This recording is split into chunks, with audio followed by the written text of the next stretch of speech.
I will be introducing to you our speaker, Miss Jesel Cantago, our Ruby Director.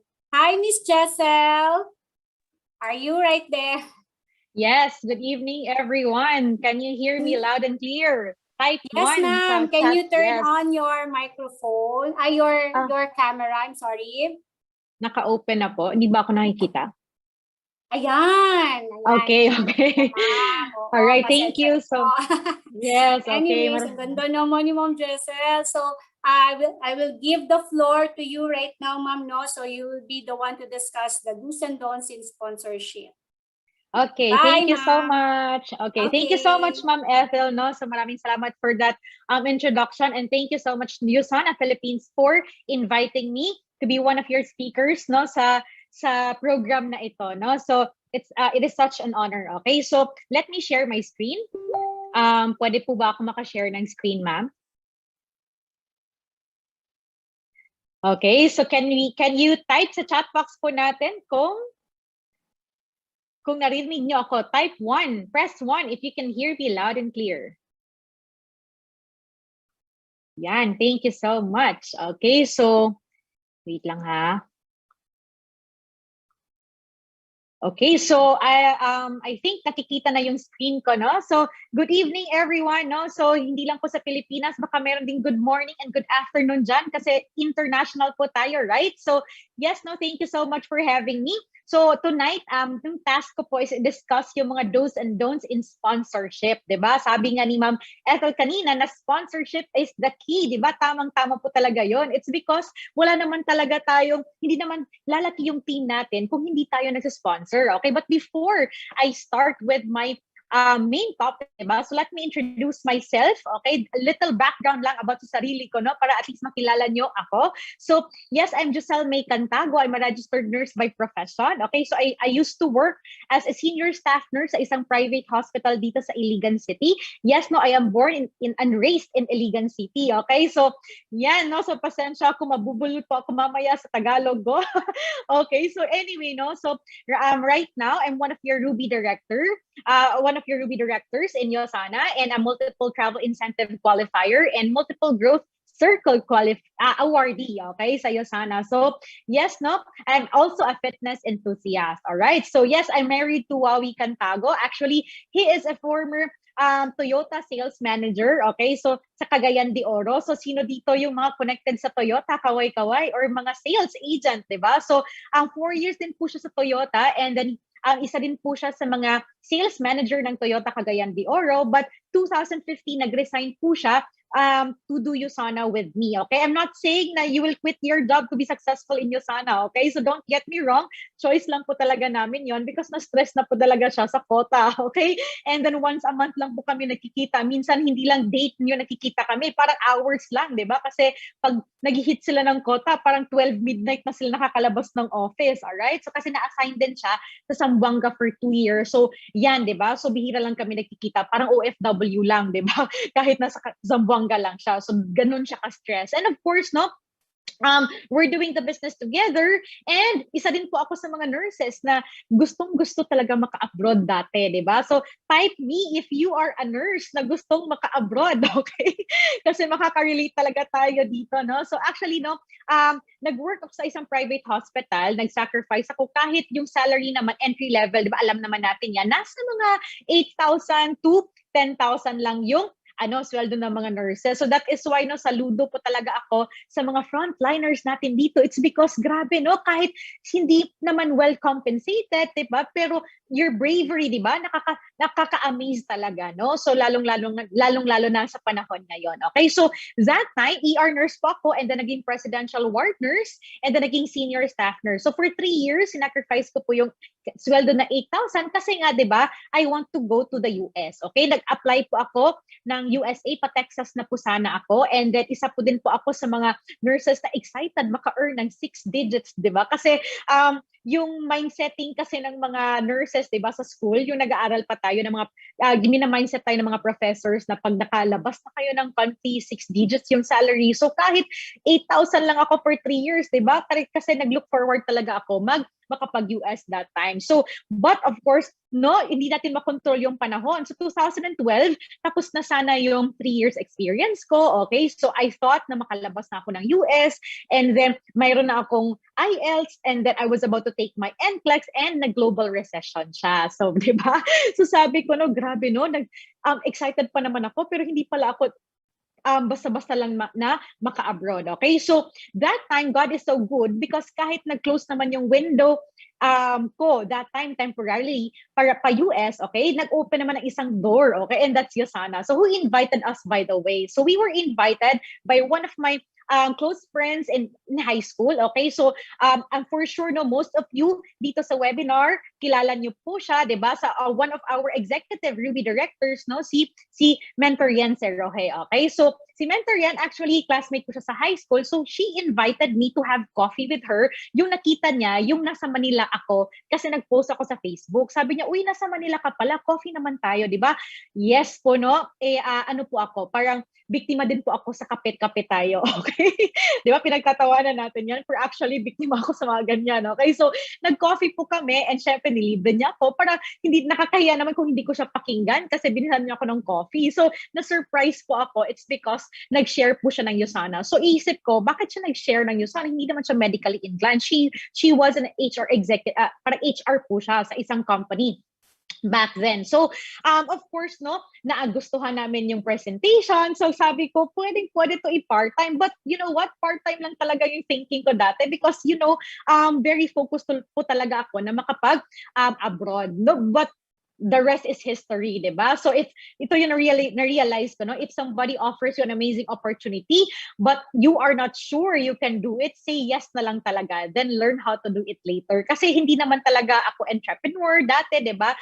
Employment yung mindset ko. So yung pagpasok namin sa Yosana, very new talaga siya sa amin. Pero everything pala pwedeng ma-learn. Okay? So isi-share ko po, no? So that is why na very thankful din kami sa mga direct sponsors namin for sharing Yosana to us. Okay? So, and ito na yung Yosana milestone namin. So, syempre, we joined March 2012, and then 2015, naging gold director kami, and then 2015 Leadership Summit, nag-Maldives kami. That was our first ever na, talaga, yung travel incentive na nakuha sa Yosana. So, nakakatawa kasi kinasal kami ng May, okay? So, 2 weeks after, pumunta kami sa Maldives, diba? So, sabi namin, grabe naman to, libre yung natin, honeymoon, di ba ganyan, magpa-travel sa Yosana.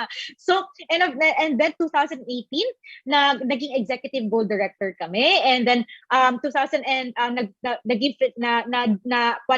din kami, Philippine Growth Circle Top 23 ng 2018.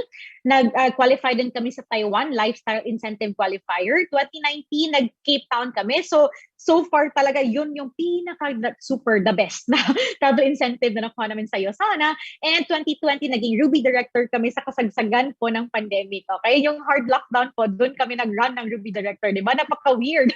And then, 2021, nag-qualify din kami sa Taiwan na Team of Step Up, and 2021 Asia Pacific Growth Sri Lanka. Okay? So, grabe, no? So, we are very thankful talaga na nag-yes kami sa opportunity 9 years ago or 8 years or 9 years ago. It's because right now, no, na-feel talaga namin yung pag-start na yung parang for example, no, so being a digital nomad, 'di ba? Kasi the beauty of having this business, 'di ba? Because we can work anywhere. 'Di ba? So we have a flexible office space. So sa mga nakakaalam po or friends namin sa Facebook or nagfa-follow sa Instagram, no? So pabalik-balik po kami sa Iligan to Siargao because Siargao is our second home. So parang na-realize ko ba na this business pwede mong madala kahit saan. Okay? Kung nasa Siargao kami, for example, it's a morning, nagko-CrossFit kami, and then pag afternoon, nagbe-business na, or hindi man CrossFit, nagsa-surf kami, and then afternoon, hanggang sa gabi, nagbe-business na, di ba? So, sobrang ganda talaga ng platform natin. Okay? So, and we cannot achieve all of those things without, of course, no, our team, our core leaders, and our mentors and coaches here in Yosana because hindi naman namin to makukuha at hindi naman namin to masu-survive ang business na ito kung wala din sila. Kasi 'di ba parang lahat nakadepende kami sa mga mentors and coaches. Ito, nagtatanong, di ba? And of course, no, very thankful tayo right now because yung mga trainings natin, webinar na, di ba? So, dati pa, we have to go to Manila just to attend trainings. And right now, all you have to do is just click the link and then there you are, di ba? Nakapasok ka na sa training, no? So, yes, that's my little background lang about sa sarili ko. So, let's start with my main topic, di ba? So, mabilis lang po ito because limited lang po yung time ko, no? So, I hope you are ready. You have your notes with you, di ba? So, and I'm really praying kanina na makapagbigay ako ng value sa gabi nyo ngayon, okay? So, sponsorship, di ba? So, sponsoring is the lifeblood of any internet marketers na business. Okay, for true success in our business, you need to be a master sponsoring machine. O, diba? Grabe, no? Kung sino yung mga ayaw mag-sponsor, hindi po talaga pwede kasi lifeblood po talaga natin yan sa business natin, no? So, for example, no, if you go to conventions, no, you will realize that most of the top income earners are also the top sponsors. Tama po ba? And it's no coincidence. So if we want to earn more, we must sponsor more. Okay? So you may have heard another saying that if you want to be successful, just copy what successful people do. So in this case po, wala tayong choice. It's really sponsoring. Okay? So lead by example naman, di ba? So yan, leaders must do the exact action, okay, that you want your downlines to do. Huwag kang mag-expect na mag-sponsor din sila, pero ikaw hindi ka nagsisponsor. Di ba? So you will notice that as you increase your sponsorships, your downlines will start to sponsor as well, okay? So as you sponsor, your excitement increases and that becomes contagious. Okay, so your downlines are motivated every time they see you grow your business, and that is why sponsoring is one of the best ways to motivate your organization. Diba? Pag yung tinanong ko yung mentor, ano bang gagawin kung nagka-attrition kami? Wala lang talaga ibang gawin, sponsor lang talaga, diba? Lalong-lalo na ngayon sa BBB, diba? We have 3 weeks left, diba? So dapat yun yung gagawin talaga natin for the rest of the weeks, diba? So we have to increase the number of people na kailangan nating i-sponsor. Okay, so what is the difference pala between selling and sponsoring, diba? Or selling, in other words, recruiting. Okay, iba pala yung recruiting at saka sponsoring. Okay, so yung recruiting pala, okay, so you are trying to get anyone you can join on your team. You don't qualify, okay? You use a lot of hype, you try to make it look easy, and you want to get as many people on your team as you can. So when you do a lot of recruiting or selling, okay, you get lots of attrition on your team.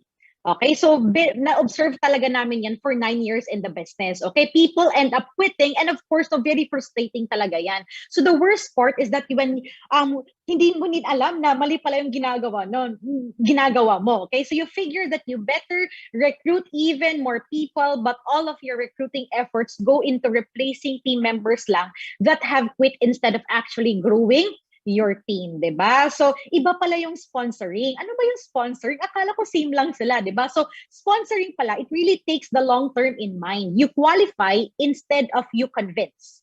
Okay? So, after you sponsor someone, that's when the real work starts. O, diba? After pala maka-sign up yung hindi pala nasa-stop after sign up. Okay? So, true sponsors will only work as hard on their downline's business as their downline will as their downline will. Okay? So, as kung sponsorship ang tinatawag natin, we must help our downlines na mag-grow din sila sa business natin. And dyan natin makikita yung difference kung nag-grow ba talaga yung team din natin. Okay? So, are we just doing the recruiting or are we really doing the sponsoring? Okay? So, that's my question to you. So, dito yung mga few don'ts, ay mga few do's, okay, ng sponsoring or sponsorship. Okay? Of course, no, hindi naman tayo makapag-sponsor kung hindi natin i-master ang art of prospecting, diba? So, mga lang to ha, mga overview kasi hindi naman pwede na ko lahat, diba? Kasi I have limited time only, okay? So, sa prospecting naman, we have to create an active candidate list. Take note of that active, okay? The word active. We have to empty your mind out and put it on paper kasi hindi pwede na nasa isip lang natin yung mga hindi pwede na nasa isip lang natin yung mga names ng gusto nating i-invite, di ba? So the faintest ink is sharper than the best memory. So kailangan talaga may notebook kayo, or if you're comfortable with Excel, di ba? Pwede din sa Excel. Okay, so number 2 is we have to raise our awareness. Every day po, we are presented with an opportunity to connect to the world. Okay, so kung hindi po tayo masyadong smiling, so kung nasa iyo sana po tayo, you have to smile to people, talk to people, mingle with them, di ba? Be friendly. Siguro nahihirapan tayo sa prospecting kasi nga maybe our social circle is so locked. Okay? Okay, so number 3 is never prejudge because you don't know what's going on. Kasi minsan, no, for example, naiisip dati yung experience ko, ay hindi ko na lang siya invited, hindi ko siya isusulat sa prospect list ko kasi sobrang mayaman na sila, parang hindi naman niya kailangan yun sana. Pero you know what? For example, meron tayong friend na mayaman, hindi natin alam, baka yung need pala niya is more on products, di ba? Mas concerned pala siya sa health niya, di ba? So, don't judge, okay? So, number 4 is network on purpose, okay? Transform from being a hunter, okay, to a professional network marketer. So, ano ba yung hunter and professional? May difference pa, of course, di ba? So, when you are a hunter, you are hounding your prospects. That's the time na nagiging annoying po tayo, di ba? But professionals, okay? Professionals build relationship, they build friendship muna before they make the invitation, okay? And of course, no, prospecting must be a lifestyle. Join some groups, 'di ba? So for example, mahilig ka sa mga motor, 'di ba? So you join mga grupo na mga rider, mga ganyan, 'di ba? So mga plantita, mga ganyan, okay? So number 5 is you need to schedule time for prospecting every day. So depende sa'yo, 30 minutes ba a day, 1 hour ba a day, di ba? Make it a habit. Ang importante, make it a habit. It keeps you active in the business. So and of course, no, sa dami-dami ba naman, di ba? And dito din, write down at least 200 names or more pala, di ba? So mas na-advantage ngayon kasi may listahan na tayo. Actually, sa Facebook nyo pa lang, if you have 2,000, 3,000 names sa Facebook, di ba? 200 lang naman or more, o ano yung requirement ng mentor mo, di ba? Kasi different teams tayo dito. So mas mabilis. Okay? So you have to, I suggest you have to categorize them. So warm market are those people na kilala mo na sila. Okay, cold market naman are those people na hindi ka masyadong familiar. Okay, so ngayon mo lang sila nakilala. And of course, yung mga hot list, dun ko nilalagay yung mga tao na napresenta na kasi need na lang to follow up those people. Okay, so yan, tip ko sa inyo yan kasi minsan, di ba, pag naka one line lang yung lahat ng prospect natin, parang sino yung uunahin ko, di ba? At least sa warm market, the trust is already there. Actually, those people ready na sila ma-invite. Ang gagawin mo lang is to know the current na need. More ba sa health or more ba sa additional income yung need niya? Para during the presentation, mas i-emphasize mo yung need niya. Okay? So, cold market naman, since hindi mo pa siya masyadong kilala, build friendship muna. Okay? Find a way na makakonect ka sa kanila, di ba? So, you for example, mag-react ka sa my day, mga ganyan. No? So, build friendship muna before making the invitation. And of course, yung mga hot list, and yun yung mga tao na i-expose natin, okay? Sa mga bridging events, ipa-attend natin ng trainings, mga ganyan, because naman sila, interested na sila, na-presenta na sila, siguro naghahanap lang ng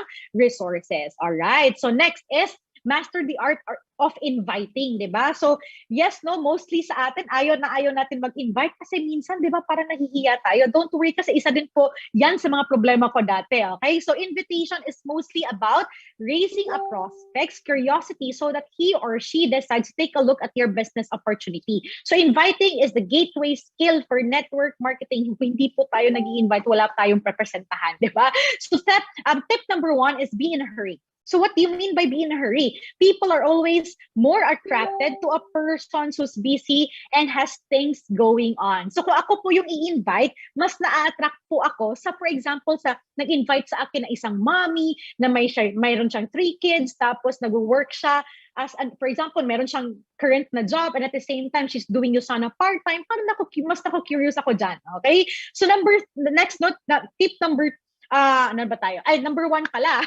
Sorry. Emotionally detach yourself from the outcome. Very, very important po talaga to. Kasi, di ba, ito yung problema, lalong-lalo na sa mga new associates, di ba? Once nag-invite tayo, tapos na-scene-zone tayo or nag-know yung client natin, parang nasasaktan tayo, tapos nag-i-emote tayo, di ba? So, we have to practice na dapat i-detach po natin yung mga emotions natin from the outcome. As long as you're learning from your mistake, as long as you're improving, then kung nag-know siya, siya, then iisipin mo na lang, a no today is not a no forever naman. Baka hindi lang niya priority sa ngayon or preoccupied siguro siya or you need to improve yourself more, diba? So, ganyan. So, kasi minsan, for example, one associate is running for Premier Platinum Pay Setter. 8 weeks lang yung PVPS. Tapos, nag-emote siya kasi na-reject or nag-no, diba? 1 week nag-emote. Sayang naman, diba? Nawala na yung isang week sa 8 weeks, diba? So, next, tip number 3, diba? Compliment the prospect. Okay, compliment must be sincere. Huwag naman maging bolero, diba?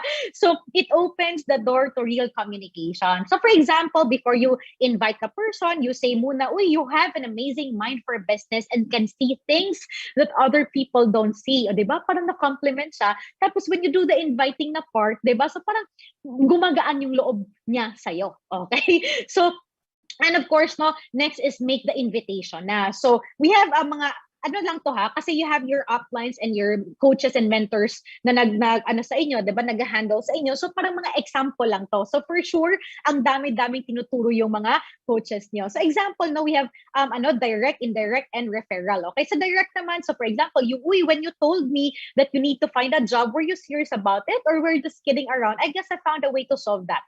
So for example, pag chika-chika niyo sa prospect niyo, sabi niya, uy, I need to find a job kasi dumadami na yung anak ko, parang ganyan-ganyan, diba? So, mga example lang to, okay? So, indirect approach. So, example, no? So, I found a business that I'm really excited about and I'm nervous as well. So, before I get going, I need to practice on someone friendly. Would you mind if I practice on you?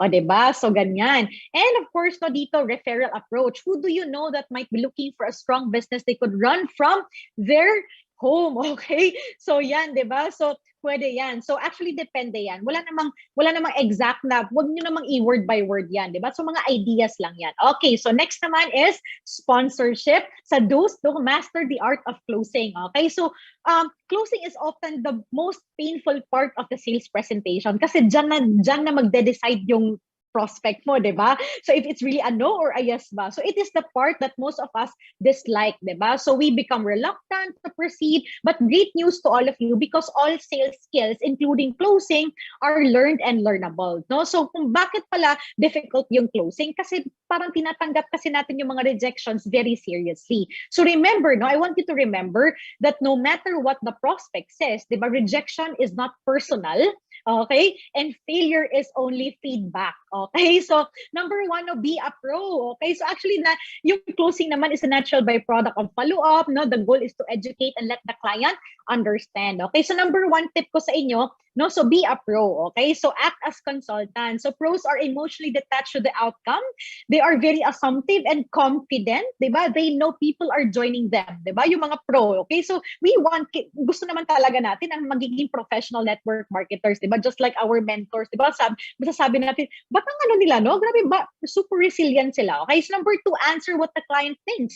So, ito talaga yung common na iniisip ng mga prospect natin after the presentation. Can I do this? Who will help me? Is this real? Diba? Yun yung mga tanong, yung mga questions na kailangan nating sagutin na agad. Huwag nang mag-antay na itanong pa niya sa'yo. Okay? So mirroring technique, diba? Yung mga mirroring, for example, nurse ako, tapos guest ako, tapos nurse ako, tapos yung nag-invite sa akin, engineer. So parang hindi kayo nakaka-relate. So maghanap ka ng isang leader, yung story niya, i-share niya sa'yo na nurse din. Okay? So that is why you have to take advantage of the webinars and all the events and alamin mo yung mga stories, yung mga speakers at saka mga leaders para magamit mo sa mirroring technique. Okay? Very, very effective po talaga yan. Kasi, for example, I'm a nurse and then hindi naman ako businessman. Tapos, may pala dito, Ruby director na nurse din. O, diba? So at least nakaka-relate ako. And of course, no, ask leading questions. At the end of every exposure, the worst question you could ask, diba, is actually, what do you think? O, diba? So, huwag kayong mag-guilty kasi actually nagamit ko rin yan before. Pero yung what do you think kasi after the presentation, no, so you're asking the prospects, parang mag-invite ka ng mga critic. Okay, they begin to think of how they could critique your presentation and they come up with negative thoughts, no? So instead, okay, this is a suggestion ko lang, no? So if you ask, after the presentation, what did you like best about the presentation? More ba sa products yung nagustuhan mo, sa business mo, or both? Okay, so at least may option siya, diba? So you'll get completely different answers, all right? So number 5 is create a sense of urgency. Diba? Hindi naman ako, I'm not, parang hindi ako nagsasabi na parang mamadaliin mo siya. But of course, no, let's take advantage of the promos, mga bonuses ni Usana, yung minsan mga free kits, BDS kit, diba? Discuss with them the advantage of smart positioning, but make sure no all your informations are legit, diba? So lalong-lalo sa mga smart positioning na yan, okay? So, and of course, the number 4 is master the art of follow-up, okay? So the fortune really is in the follow-up, okay? So sino dito yung natatakot sa follow-up, diba? Pag sinasabi ng coach mo, uy, tawagan mo na si ano, diba? Parang, tatawag ko ba talaga? Okay, follow-up is really just another exposure, and exposures are what help prospects make the decision, okay? So the more exposures, the more you are helping them to reach that decision. So huwag kayong mahiya mag-follow up, okay? So tip ko sa inyo, no, know how to listen and be sensitive. Kasi minsan parang sa gabi na pressure, baka may hinahabol ka na PPPS or may rank advancement, parang what if hindi talaga kaya ng client na mag-resign up talaga tapos hindi ka nakikinig. So know how to listen, okay? So number 2 is don't burn bridges behind. So kung no talaga siya sa business opportunity mo, diba, wag mo siyang awayin, wag mo siyang i-block, okay? Kasi baka hindi siya pang PPPS mo, baka pang director mo siya or baka pang gold mo siya, diba? So give dates and updates, diba? So kung for example may new product tayo, bigyan mo siya ng article or mga brochure, di ba, or sendan mo siya ng link, mga ganyan. And of course, no, follow up within 24 to 48 hours. Bakit 24 to 48 hours? Because no, so based on study, yung excitement ng isang tao nasa 24 to 48 hours lang. So kung minsan may guest ka ngayon, sobrang excited, sobrang interested siya, and after 1 week saka mo siya na follow up, tapos hindi ka na, parang iba na yung energy niya, tapos nasi-scene zone na siya, di ba? Kasi nga, wala na excitement. So as much as possible, you follow up within 24 to 48 hours. And of course, you set up the next exposure. All right. So next naman is sponsorship, no, sa those, okay? Handling objections. Ito na, di ba, yung mga objections. So objections po are signposts that lead you step by step toward closing the sale. Okay. The fact is, if there are no objections, wala pong interest. Okay, so in reality, successful sales have twice as many objections as unsuccessful sales. Okay, the more objections you get, the more likely it is you are moving toward actually making the sale. So wag po tayong matakot na may objection. Ano ba yung mga example ng objection, di ba? Yung mga sinasabi nila na wala akong pera, hindi ko gusto yung mga ganito, hindi ko to linya, di ba? Parang, hindi ako people person, mga ganyan, di ba? So, I want you to know that objections are normal, okay? Parang reflex po talaga yan ng tao. Minsan din, prospects just want to sound smart, di ba? Our goal is to educate them, okay? So, baka din tayo dun, yung time na na-sharean tayo ng Usana, di ba, ang dami nating objections sa nag-present sa atin, okay? So, number 1, no, mga tip ko sa inyo, listen carefully. Para at least malaman mo kung paano i-handle yung objection. You have to listen carefully, okay? So, the tip number 2 is tell a story. Because facts tell, but stories sell, di ba? So, kahit bago ka pa lang, kahit sharer, kahit believer, you create your story. Hindi naman kailangan na maging gold ka pa, tapos mag-create ka ng iStory. No, di ba? The fact that you decided to join Yosana, and then of course, how did you join? Why did you join? What is your goal here in Yosana? What are the dreams na pwede mo makuha, gusto mong kunin dito sa Yosana? That's already a story. Share it to your prospects. It will surely inspire them, all right? And of course, to complement the objection, wag mong awayin. When you hear it for the first time, compliment the objection agad-agad. So example, uy, that's a good point. I'm glad you mentioned that. O, diba? At least man lang, uy, hindi siya nagalit. Okay? So, number 4 tip, no, is use feel, felt, found technique. So tinatawag po namin to sa nursing na therapeutic communication. Di ba? For example, parang hindi ko kasi linya to kasi 'di ba yung ino-offer mo is something business tapos nurse ako what if ganyan na objection. So you can actually tell the person actually, uy, you know what, I feel you, I felt the same way kasi yung time naman na discuss sa akin yung Usana 9 years ago, sabi ko parang hindi ko to kaya kasi wala naman akong business background, but I found out na hindi pala kailangan blah blah blah blah blah. O, diba? So actually this is a professional way of acknowledging the objections as valid, assuring the prospect that she is not alone in her concern. Okay, so now last no is ask leading questions and don't try to win. Okay, so mga leading questions, for example, example, if I could show you how to make this work kahit busy ka, would you at least take the next step with me? O, diba? So, para sa mga objections na, ay, busy ako, wala akong time masyado dito. Okay? So, yan. So, show the game plan. Okay? So, and of course, no, don't try to win. Kasi minsan, no, yung mga, meron ako nakikita associates before na nag-argue na sila sa guest. Diba? Huwag nyo awayin yung guest. Alright? So, number 6 naman. Okay? Do's.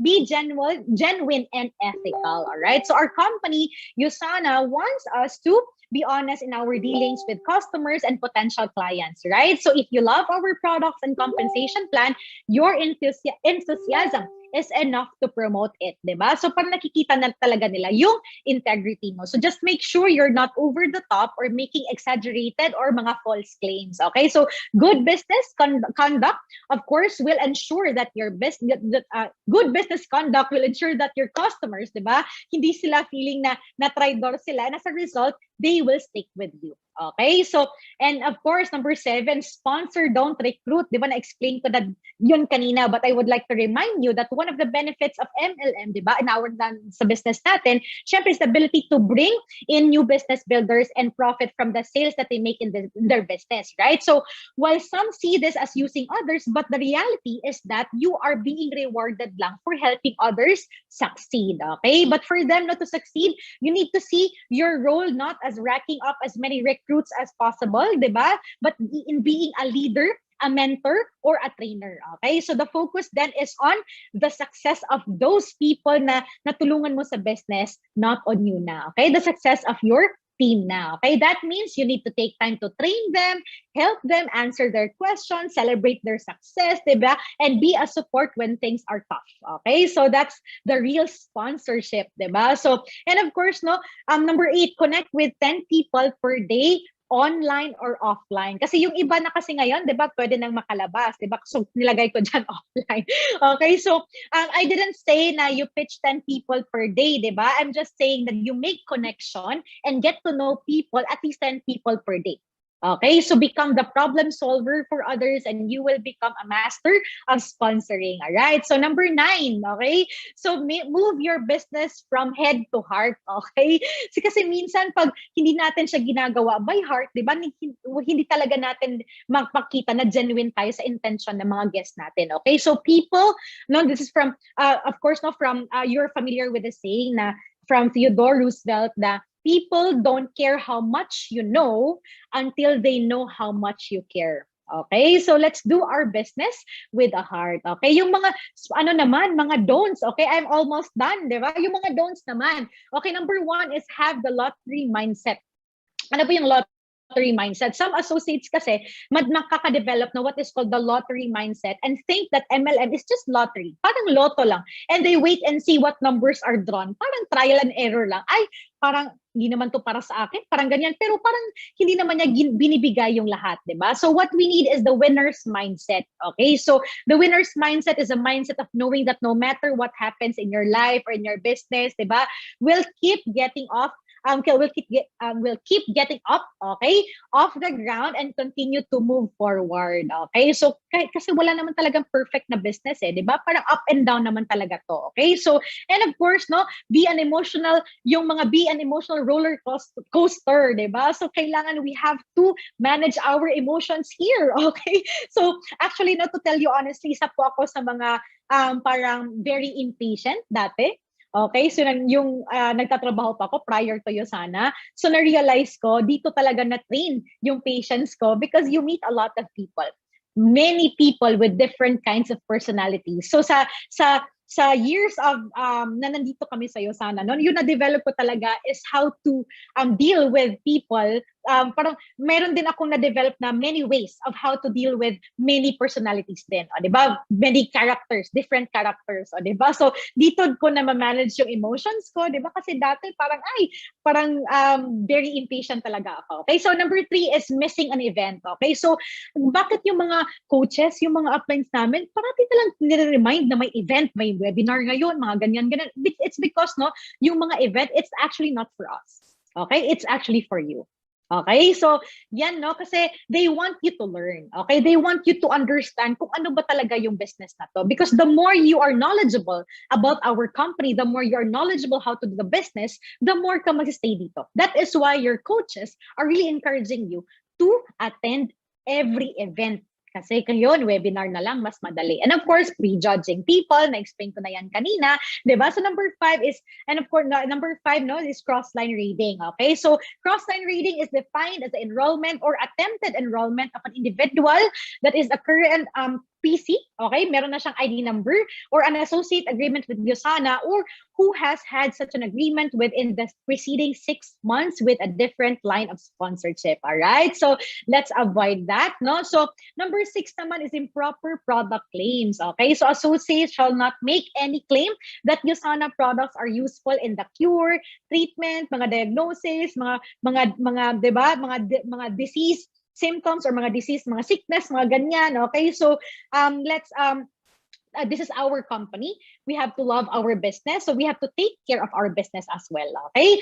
So yan. And of course, those are the don'ts. No? So I will leave you with these 2 quotes from Eric Worre. No? So remember, our goal here is education and understanding. It's not to win an argument. Okay. Our job is to help blind people see.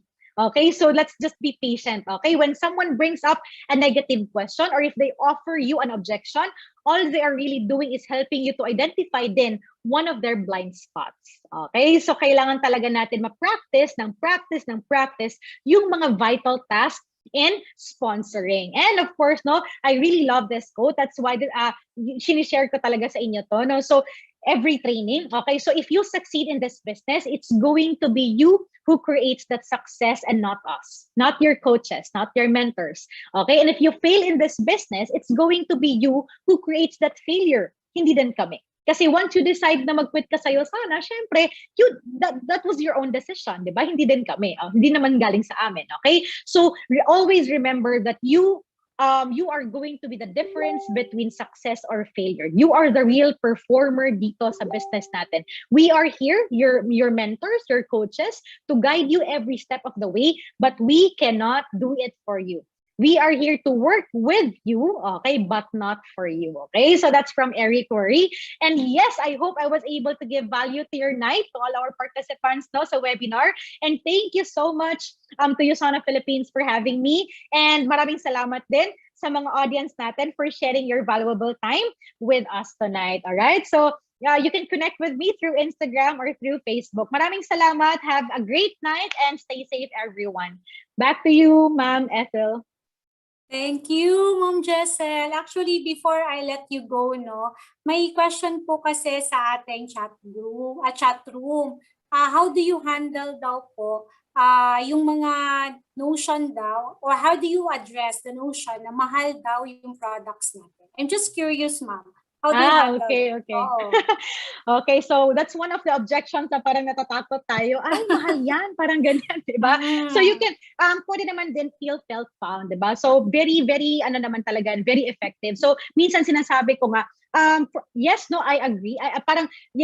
For example, I feel you. Kasi the moment naman na nalaman ko yung Yosana, parang namamahalan ako. Kasi nga, di ba, parang naririnig ko sa mga kaibigan ko, tapos sa mga friends ko dati na may Yosana, pero yung impression talaga nila is mahal. Pero the moment na nakita ko yung presyo, medyo kamahalan naman talaga siya sa Pilipinas. But you know what? Yung nakita ko yung presentation, I found out na hindi sulit pala talaga siya because this product contains yung mga antioxidants, 11 vitamins, 11 minerals, mga ganun. So we have to let them understand and educate them the quality of the product na ino-offer natin. Yes, no, kasi marami naman talagang vitamins na pwede nating makukuha sa mga market, sa stores, or sa pharmacy. But the quality is really, really different from our product. No? So that is why yung value for money, yung i-share natin sa kanila. Correct. I agree. Thank you, Ma'am Jesel. I hope naliwanagan po tayong lahat sa do's and don'ts of sponsorship tonight. Actually, what struck me most is that para pala siyang yung sponsorship, it's like parang pag-ibig ang relationship, no, kasi you cannot give what you don't have. So meaning on the sponsorship side, parang kailangan talaga as a leader, ikaw mismo mag-initiate how to sponsor